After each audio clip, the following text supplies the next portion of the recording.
Okay, good morning. So can you all hear me first of all? I've got the radio mic on. Great. So I guess everyone's pretty familiar with Cantab by now, but as Matt said, we're a systematic hedge fund based here in Cambridge, investing in a wide variety of markets sort of around the globe. And one of the developments that we've really seen in our financial world recently has been the rise of new kinds of data sources, generally categorized together under the vague term alternative data, but things like shipping data, power or weather, that can give us a much richer view of what's going on in the world. So I'm going to be talking today about some of the work that we've been doing at Cantab to take these data and really try and build more of a model of how the world works as a system, and also some of the work we've been doing with machine learning to try and extract structure from this data. So, as Matt said earlier, we've been fortunate enough to have Ollie and Andrew working with us at the beginning of the year on this project. So as we go through, I'm going to talk about some of the work that they've been up to. And Andrew's also giving a session later in the elevator pitches, and he'll talk about some of the work that he's been doing on shipping data. So I guess before we get started, it's worth saying, why do we care about alternative data? What does it give us? And I'm going to start with a cautionary tale. So a common approach for integrating data into models is to start with some kind of hypothesis about how the world works, some relationship that you think is true. And generally, it's pretty easy to come up with these. Finance literature is full of them. If you just sort of stand around long enough, you'll generally get unsolicited advice about facts that people think are true. And these are things that you can then take the data and you can either validate the hypothesis or disprove it. So here's an example. So increasing demand for metals will generally push up prices. So this is something which sounds quite plausible. It's based on ideas maybe of supply and demand, and it's something that we think could be true. But how can we quantify this? How can we see if it's true? And if it's true, how can we turn this into something we can trade? Well, we can get information on demand for metals or metals consumption. This is typically derived from surveys, but it's only available at very low frequencies. So it's available maybe yearly or quarterly at best. But it's also available on a lag. So by the time you get it, the data's generally quite stale. Whereas what we'd really prefer is to have something a little bit more dynamic, something that can be updated daily or intraday preferably. So one approach is, can we find a proxy for metals demand? So one thing that we could use is we could look at companies which are involved in using metals or mining for metals, and we can look at the share price of these things. So if these are companies which are generally increasing in value, then it seems like they're creating a market, they're going to increase demand, and we can use this as an indicator. So there actually already exists a useful indicator we can use in this case, something called the S&P Metals and Mining Subindex. So that's the name, but what it is, it's just a variant of the well-known S&P equity index of US stocks, and it's just the collection of those stocks which are companies that are involved in some form of metals. So this can give us a overall view of how these companies are performing. If we want something to trade, well, there's lots of metals we can pick. I'm going to focus on aluminium. Aluminium is the most liquid metal traded on the London Metal Exchange, but it doesn't really matter what we pick. We get the same results either way. And there's lots of things we could do. We could build very complicated Bayesian models, but I'm going to start with just a really simple trading rule, which looks like this. So it's very simple.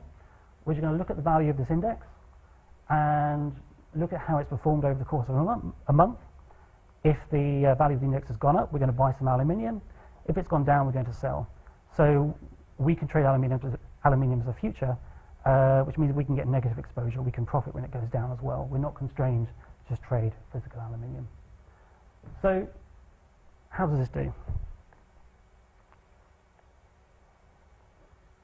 Okay, well, it looks pretty good. It's a very simple rule. It's generally going up. We've got a little bit of a dip around 2004, but generally it doesn't look too bad. So what can we do? Well, let's say this is like the research we've done.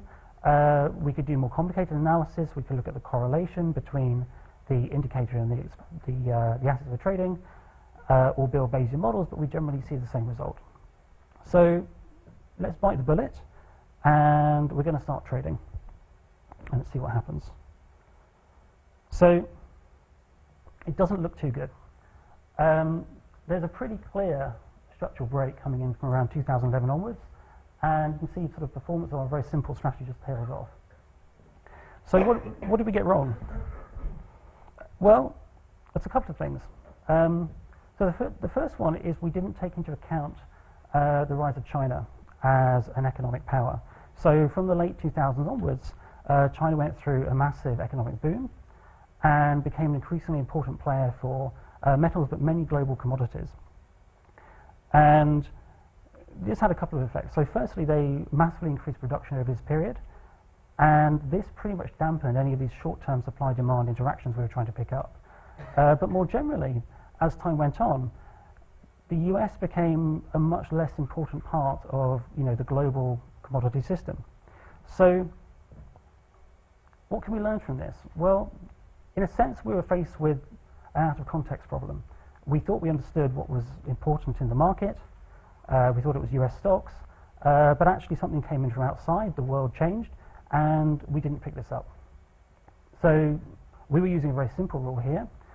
We could have done more intelligent things. We could have learned that relationship, and perhaps we could have learned when it deteriorated and stopped trading. But we didn't really have a mechanism for understanding that something else was important, that China was coming in and the interaction of the world had shifted. So what can we learn from this? Well, we probably don't want to fall back to using sort of actual consumption data. It's still very stale. It's available on low frequency. But equally, we've shown that relying on proxies can be dangerous and can often sort of reveal sort of assumptions you built into your model that you don't really want to depend on. So this is something where the ability to have a more detailed view of what's actually going on in the world can be advantageous. We don't necessarily need to use proxy if we can see what's actually going on. If we could see the actual consumption in daily or close to real time, we wouldn't have had to make these assumptions. Equally, if we can model the world as a more complex system with more interacting assets and explanatory data, we're less at risk of making these very hard-coded assumptions. So this is really where additional data sources can come in useful. So I'm going to talk about a couple of different data sources available. The first one I'm going to touch on is weather data. This is something that Ollie has been looking at with us at Cantab. So what do we see? So the starting point for most weather data is observations. These come from a number of sources. The main source now is satellite data, but there's also a number of other things that feed in. So we can get weather observations from weather balloons. These are very important for looking at changes at different levels of the atmosphere for weather. We also look at METARs. So METARs are weather reports that pilots fill in as part of their pre-flight checks. And these are interesting because these typically give us data at locations that otherwise are harder to reach. So typically urban locations, something which you maybe can't see when you're looking at a very global view from a satellite. The problem with this data, though, is it's typically very scattered in time and space. So in order to make it more usable, we go through a process of aligning it to a grid. And to do this, you need to have a weather model, and you just try to solve it for the observations you've seen and find some consistent state that's compatible with your model. Now, this is a hard problem. It requires a lot of computational resources, and it's typically only done by a couple of sort of dedicated centers around the world. So one of these is NOAA in the US, or the European Centre for Medium-Range Weather Forecasting in the UK. And most of the weather reports that you see are ultimately derived from data provided at these locations. So if you're looking at the Weather Channel, for example, this is something that's taken the original source data from these companies and then redistribute it, usually adding some kind of house bias. So an example of a bias might be, we're going to increase the chance of rain. Why do this? Well, in general. If you predict it's going to be sunny and it's sunny, that's great. But if you predict it's going to be sunny and it rains, people are much more unhappy with that than they would be if you predicted it was rain and got it wrong. So, people's utility function around how they deal with this data isn't necessarily the same as you'd like it if you're using it for systematic trading. There's typically a lot of data associated with weather. So we've got a very dense global grid of observations around the world. We've also got different fields we can look at. We can look at temperature data, we can look at rainfall data, wind speed, and we've also got data available for different levels of elevation in the atmosphere. So it's quite a high dimensional problem. We've also got effectively point-in-time data. So what we have at any one instant is a forecast for a particular time, and then as we evolve towards that date, the forecast will gradually converge, and then ultimately we'll end up with an observation. So we've got multiple potential data points for any actual event. So here is an example. So what I'm showing is something called total column water. So this is the level of water in the atmosphere if you just sum up from the ground all the way up to the upper atmosphere. And you can see a number of patterns here. So we've got the effect of the Earth rotating. You see everything moving around the equator, and you can see the turbulence here in the tropics. And you can also see the UK is being buffeted by the streams coming in over the Atlantic, which is responsible for much of our weather. Okay, so we're going to talk a bit more about weather later, but I want to move on and talk about another data set, which is power data. So for multiple countries, we've got a lot of information now. So we typically know where power stations are located around the world and what their capacity is. So this is just the coal power stations here in the UK on the left. But we can access most of the global power stations. We can also see when a power station unexpectedly goes down. We can get news alerts, we can see when this is happening. We also, as of sort of 4 or 5 years ago, we can start to get a lot of detailed information about what's happening within the power networks in particular countries. So the National Grid in the UK and RTE in France have both installed a lot of monitoring devices on their networks, and they will stream and provide free on the internet measures of demand, typically on secondary basis, and we can also see how that demand is being fulfilled by different sources of supply. So how much of that demand is coming from nuclear or coal or renewable energy. We can also get a sense of how power is flowing between countries. The UK is an island. We're quite isolated. We only have 4 connectors connecting us to other countries and a very low bandwidth. So we're quite an isolated system. But if you look at something like Italy, Italy only actually produces about 90% of the power it requires to keep running. So it's very, very dependent on those countries around it. And again, so power is something we're going to come back to and talk a bit more about later in the talk. So the next data that I want to talk about is shipping data. So where does shipping data come from? Well, ships don't like to crash into each other. That sort of makes sense. And one way they avoid doing this is via a system called Automated Identification System, or AIS. So this is a broadcast that ships put out, really designed for ship-to-ship communication. And it tells us a couple of things. It's telling you what the ship is and who owns it, potentially. It's telling you where the ship is, and it's telling you where it's headed. And it's also telling you its ETA to the next port. So while this was originally intended for ship-to-ship communication, what we've seen is a rise of a global network of land-based receivers for receiving these signals, and also satellites are picking these up. And this is something that now gets collected and redistributed on the internet. And we've now got a very detailed history of ships and ship movements, really globally, going back sort of 5 or 10 years now. There's a lot of information that you can extract from shipping. So if you combine headings and sort of ETAs with port receipts and customs data, you can get a good idea of what a ship is carrying. If you look at the draft of the ship, so how deep it is in the water, you can also get a good sense of the capacity of the ship, so how much of the cargo it's actually carrying. So shipping data is also very good as a general source of macro information. So the picture up on the left is the Rotterdam anchorages. So ships are coming in, they've got a cargo they want to deliver at Rotterdam, but Rotterdam is typically full, so they have to sit offshore and they've got to wait for a berth. So by looking at these anchorages and also similar anchorages around the world, we can get a measure of congestion and we can get some sort of idea of how this is influencing global trade. Another interesting area is the Suez Canal, which is here on the right. So Suez is only single lane, so ships have to travel through in convoys, and typically there's 3 convoys a day, and they can only pass in the middle. There's a Bitter Lake, just in the centre. And if a ship gets delayed, for example, due to bad weather or mechanical failure, it can very easily miss its slot, and then it has to sit in a queue and wait for a new path through. And this can potentially sort of propagate any delays sort of further on. Shipping is also quite good for sort of micro-level information about individual ships. So a ship delivering its cargo to port, for example, is potentially an execution event and may have some interaction with the local market.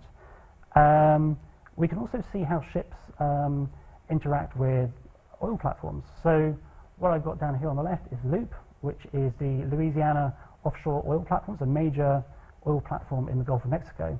And we can actually see ships come along and fill up and then leave.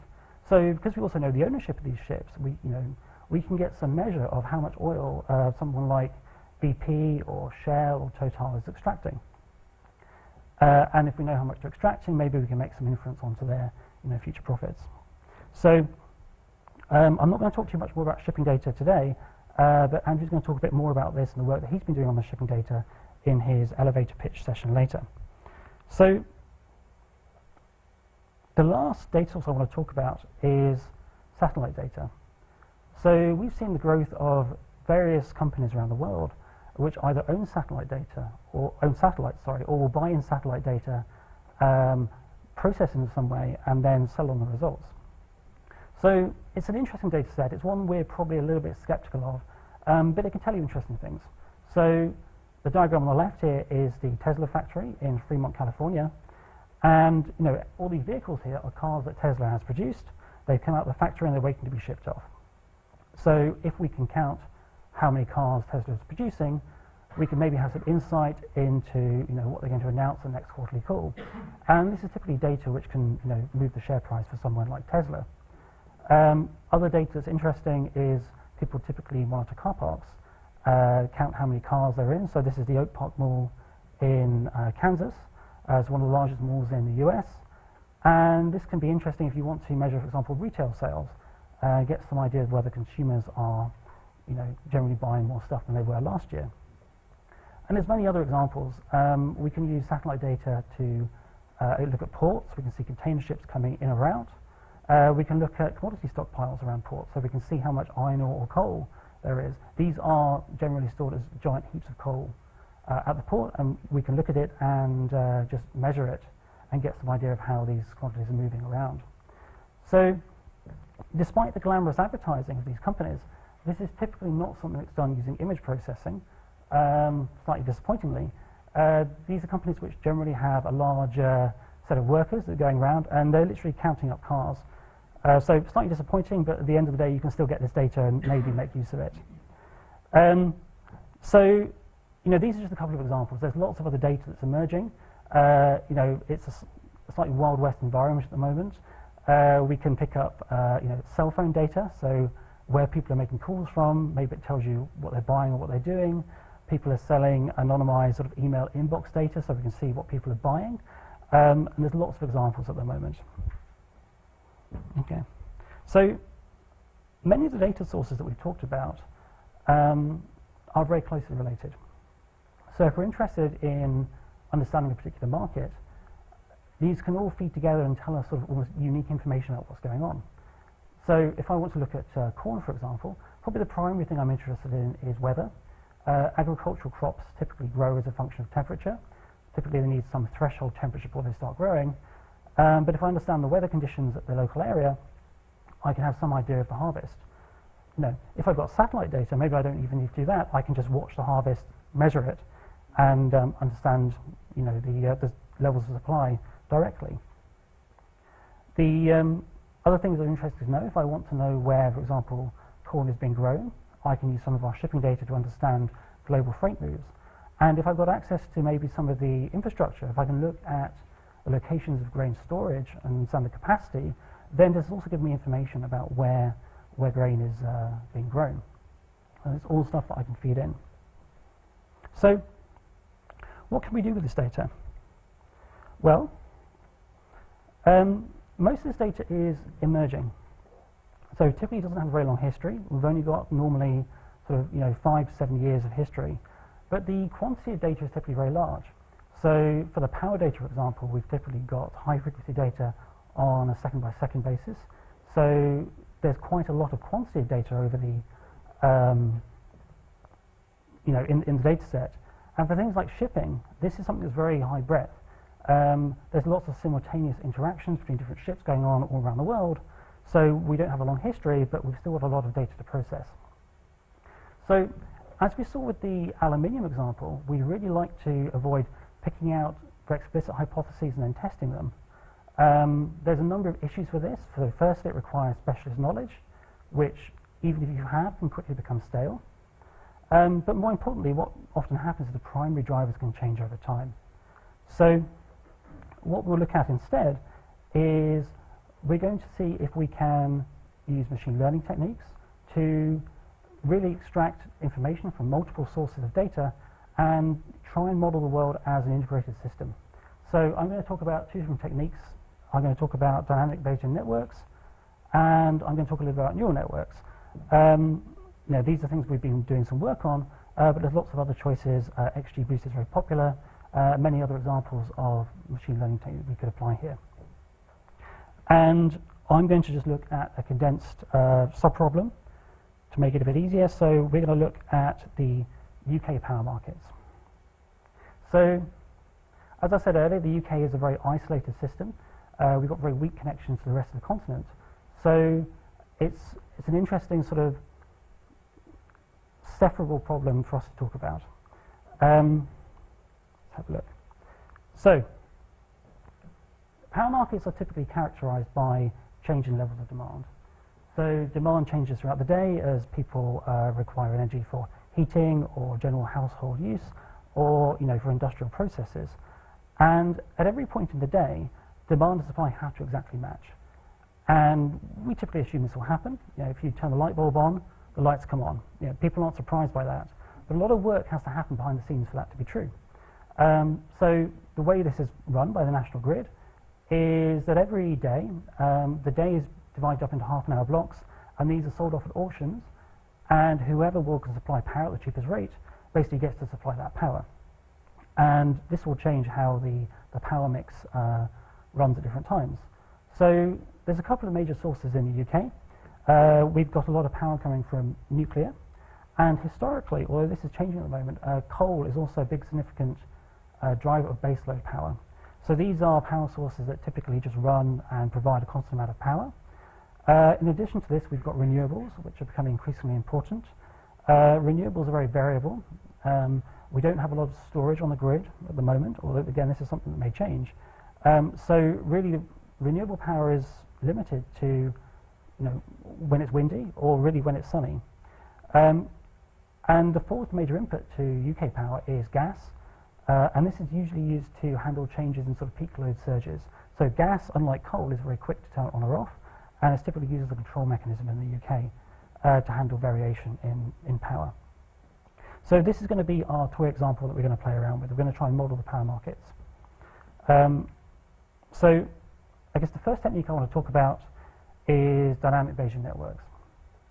So these are graphical models, and these can describe how a set of variables in a system is interacting and how those interactions change over time.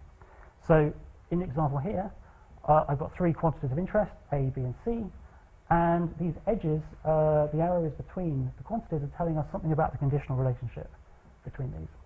So in this example, if I want to know the value of B, the value of A is useful in determining what that might be. If I want to see the value of C, then this is dependent on actually both A and B. So it's giving us a description of how the system interacts. And we've got efficient methods for training these, but generally they'll only add edges if they can help describe how we can represent the data. So there's a number of details in terms of setting these up. I'm going to build dynamic Bayesian networks based on the assumption the variables in question are Gaussian, which is possibly not optimal, but it's generally a reasonable starting point. And we're going to look at doing this for UK power. So what have we got? We've got a number of variables in my system. So we've got price. This is the spot price intraday at any one point. We've got the level of demand. So what's the demand in megawatts at a particular time? And then we've also got the amount of power being produced by different kinds of supply. So coal, gas, wind, and nuclear. I could have added extra things. And one of the really nice things about these networks is they're very good at ignoring sort of spurious variables. So if I put in, I don't know, the price of aluminium, it will generally ignore it, and I won't overfit to having additional variables. So we can go through our training process, and we can generate a Bayesian network which represents this data. And what do we get? So this is what we've learned. This was trained over a period of about 6 months using data, I think, from 2012. And it's generally learned something that looks quite sensible. So we've learned that there's a relationship between all the sources of supply and the level of demand.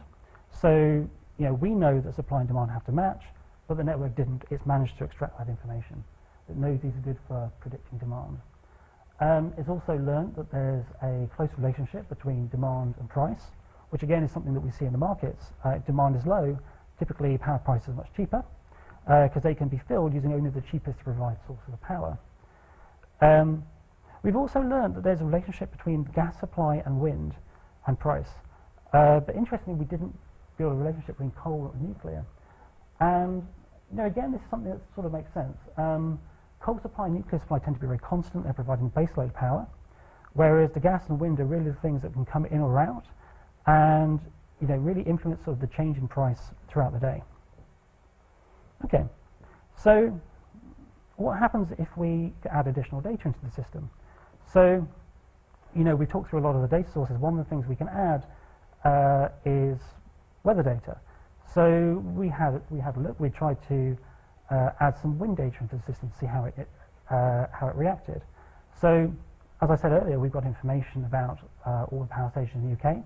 So this includes the locations of all the wind farms, and we also know how much wind power each of those wind farms can generate.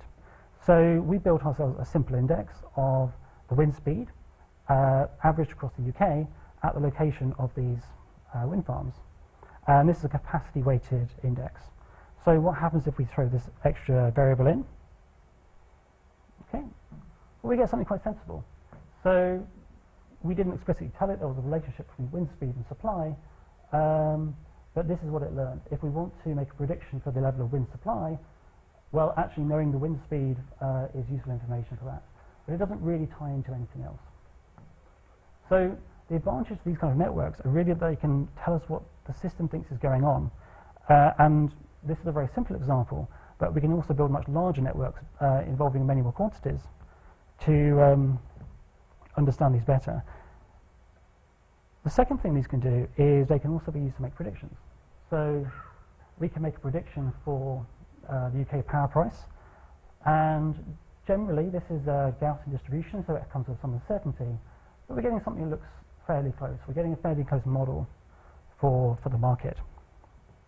Okay, so this is one technique we can use. A second technique that we've been using a lot are neural networks. So these have been around for a very long time, but what we've seen is that recent advances in hardware and improvements in training mechanisms have made these a lot more viable for use. So there's been a lot of interest in using these for many different applications. So, sort of famously last year, Lee Sedol and AlphaGo had a competition. AlphaGo was the victor. There's been another Go competition taking place at the moment against the 19-year-old world champion KG. And as of this morning, AlphaGo won the second of 3 rounds, so was the winner of that. So it seems unlikely that in the future we'll ever see sort of a human beating an AI at Go. Other examples, self-driving cars, an emerging technology is still coming along, but driven by neural networks. Speech recognition. Speech recognition was my field before I moved into finance. At the time, it was an interesting research problem. It's fairly theoretical. It's become commoditized now. It's something that just works. And another interesting one, a slightly vague image, but we've seen lots of use of neural networks for physics problems. So neural networks are quite good at approximating solutions to problems, which are otherwise sort of computationally intractable. So a slightly different use there. So what is a neural network? Well, very simply, these are composed of a series of layers. We've got an input layer associated with each data item we've got in our system. And we've got an output layer, which is either a label or some continuous valued variable representing the output. And we've also got one or more hidden layers in the system. So generally, we'll often talk about deep and shallow networks. Deep networks typically have more hidden layers, and the idea is that they can extract more abstract representations of what's going on in the system. There's a lot of work on different kinds of architectures for neural networks, but ultimately they generally come down to this kind of setup. So I'm going to be talking about a particular variation of neural networks today, which is the recurrent neural network. So what we've got here is something that's very suitable for sequence data. So it's similar to the feed-forward network, but we've got the hidden layer at each time step is feeding in and becoming additional input at the next time step. And this makes them very useful for working with sequences, for example, in natural language processing, or in our case, for financial data. So we're going to do a similar thing. We're going to take our same inputs as before, and we're going to feed them into a neural network and see what we can learn. So this is just going through the training process. Again, we're trying to predict UK spot power prices, and what we're showing on the green is the prediction.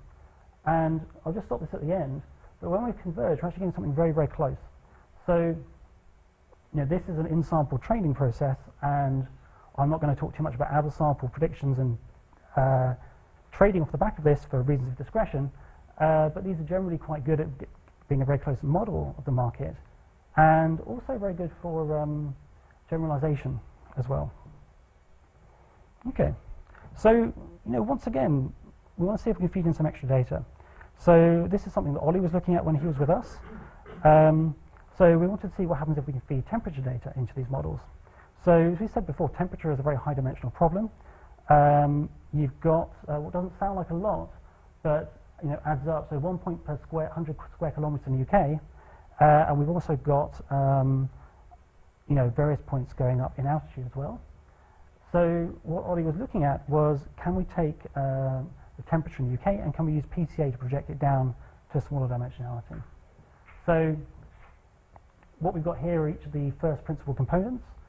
PCA is generally quite a hard thing to interpret, but we could sort of squint a bit and we could say maybe this first principal component is picking up effects around the English Channel. The second component is perhaps picking up differences from east to west, and the third component is a bit more difficult. It had much lower variance than the other two, but maybe we're picking up sort of land versus sea in some way. But we're going to use PCA to extract additional features from our weather data, and we're going to put these into a neural network. And we're going to run through the same process again. Okay. So, same as before, but we've got the original prediction, and we've also got our prediction with the weather data. And I'll just stop this at the end. And visually there's not too much difference, but we've got our loss down from sort of 0.36 down to about 0.32. So that's about a 15% improvement. So the weather data is very useful for allowing us to build a more accurate model.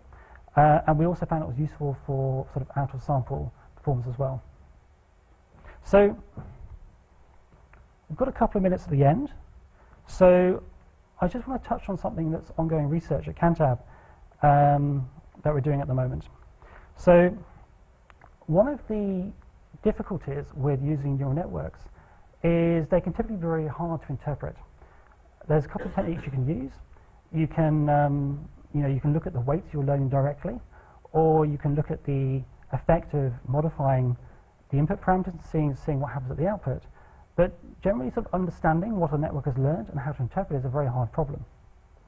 So one of the things which is interesting, recent development in the field of image recognition, is something called deep dreaming, which I'm sure many people have come across.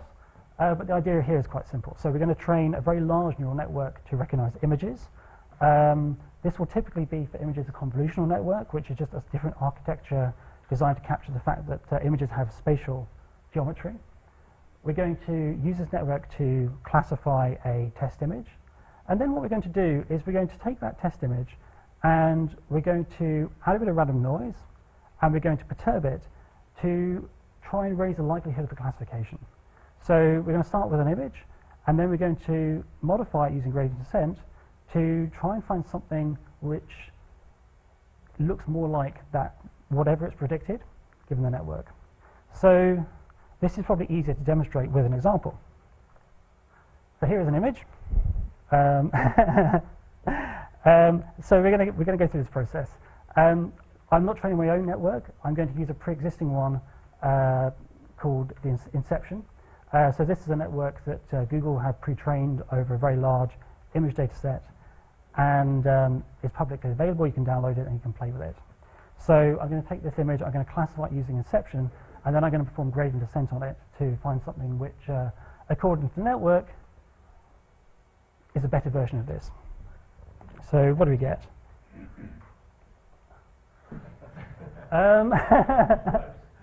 It's close. It's close. So, okay. So I look better as a dog, according to the network. I mean, it's interesting. It's obviously made up a lot of structure, and it's pulled out a lot of things. So I don't actually have a dog's head, but clearly I look better with one. There's also interesting extra structure around the edge. So you can see I've got a little bird coming up my head now. That wasn't there in the original image.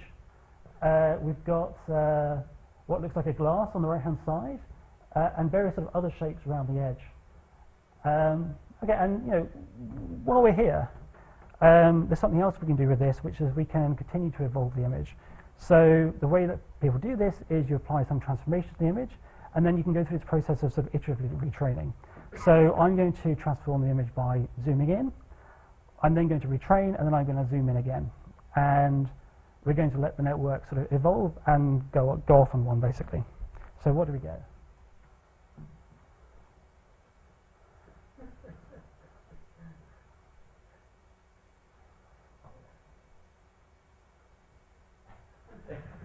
So we've got lots of dogs.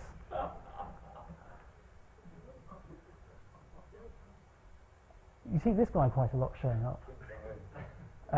And lots of machines as well. Let's just stop that.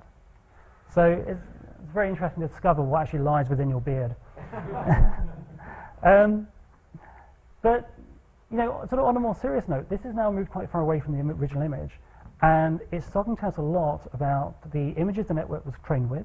So again, I use a pre-trained network. I didn't feed these images in myself, but we've got some idea of what it was trained with now. And also what images the network is really trying to classify, what it's sensitive to. So we could do something very similar. So rather than passing in an image, we can look at passing in just random noise. So we're going to pass in some random noise. Instead of looking at the top of the network, we can look at the activation at different points throughout the network, at some of the lower levels as well. So what do we find? Well, if we do this at the bottom, we've got very simple textures. So we've got colors, and very, very, very simple patterns here. Whereas if we start to look at the middle layers, we're getting things which are more complex. We've got some things that look a bit like cells or eyes, but we're getting more and more structure as we go up. And if we repeat this at the top, we'll quickly get back to sort of animal images as well. So this is telling us something about what the network has learned. So we're not too interested in images in general in finance. But the reason this works is we're dealing with data that has some kind of structure. So for images, it's spatial structure. We can look at an image and there's a relationship between the pixels. Whereas the data sets that we tend to play around with are things that have temporal structure. We tend to deal with sequences. So we can reuse this approach, and we can use it to understand some of the financial networks we're training. So a very quick example just to finish us off, but we're going to try and learn to predict short-term crashes in the S&P. So this is high-frequency data. I've got a sample roughly once, well, not that high frequency, it's roughly once a minute, and I'm classifying a crash as anything where the S&P goes down above a predetermined level. So being able to predict crashes is useful, for example, if you're trying to execute a trade. So what we're going to do is we're going to train a network to learn this problem, and then we're going to apply this sort of deep dreaming approach, and we're going to try and find representative sequences which the network thinks are predictive of a crash. So what do we get? Well, it's interesting. So this is over multiple random initializations, but we generally get pretty consistent results. So we've got something where the sequence is generally falling before the current point, but interestingly, you get this big spike at the end. So if we're interested in trying to predict a market crash, one of the, or at least a big market down move, one of the most important features that the network seems to be picking up is that typically there's a big spike up ahead of time. So most predictable market crashes seem to be happening as a result of reversions, which is sort of interesting and maybe not what we would have expected going in. So this is ongoing research. We haven't taken this and then reapplied it to the weather data or the power problem yet. But trying to understand how networks work, what they're learning, is an interesting problem. So just to finish off, we've talked about a number of different data sets. We've looked at shipping data, power data, satellite data, and these can provide a much more detailed view of what's going on in the world. And these can allow us to start modeling the world as a series of interacting data points. So finally, we've been looking at different machine learning techniques. We've used dynamic Bayesian networks. We've used neural networks as a way of trying to extract structure from this data. And we're at the end. Any questions?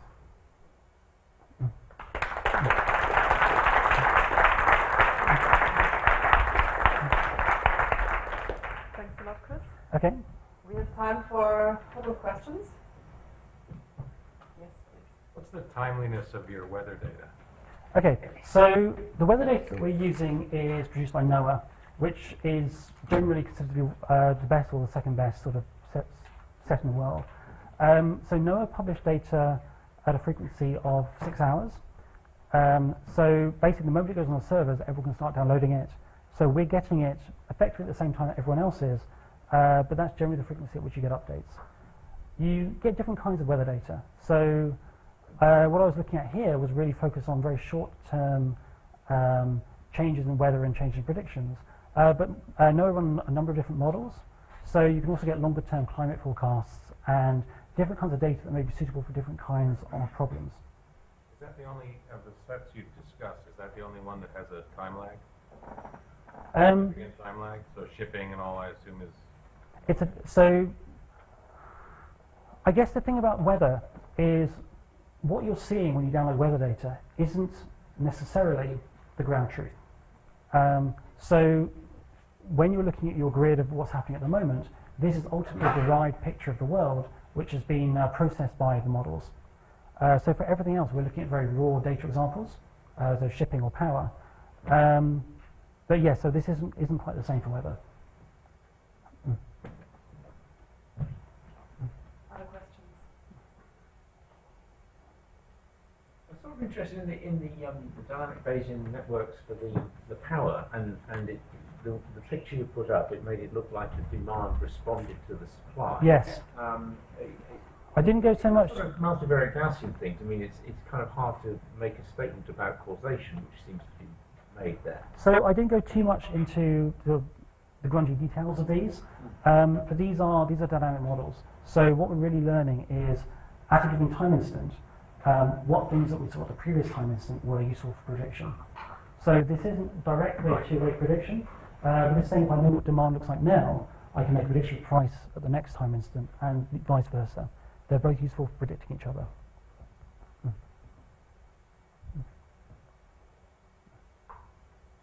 Actually, because you here now, there is no connection between the different types of supply. That if there is enough wind, that something else goes down. It's interesting. Generally not, or at least not in the short term. So what you generally see is that for the renewables tend to produce power whatever's going on. So renewables are effectively free to run because they're not consuming any fuel. Renewables are also subsidised. So even if the power price is zero, which it has been in the UK, it's still profitable to run these because you're getting subsidies for running them. So they're typically not very responsive to other sources. The one that's probably the most responsive is gas, because gas is expensive to run, it has an input, and it can also be preempted more cheaply if these are available. But over the data set that we've looked at, this isn't something we often see. We very rarely see interactions between them.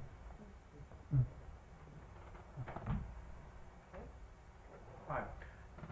Are you already seeing trends of people trying to protect the data, say, or even manipulate the data so that, say, you cannot infer or you cannot draw certain conclusions? Are you already seeing these trends? Sorry, I couldn't hear that. Say some data you cannot manipulate, like the weather data, Yes. or maybe the wind.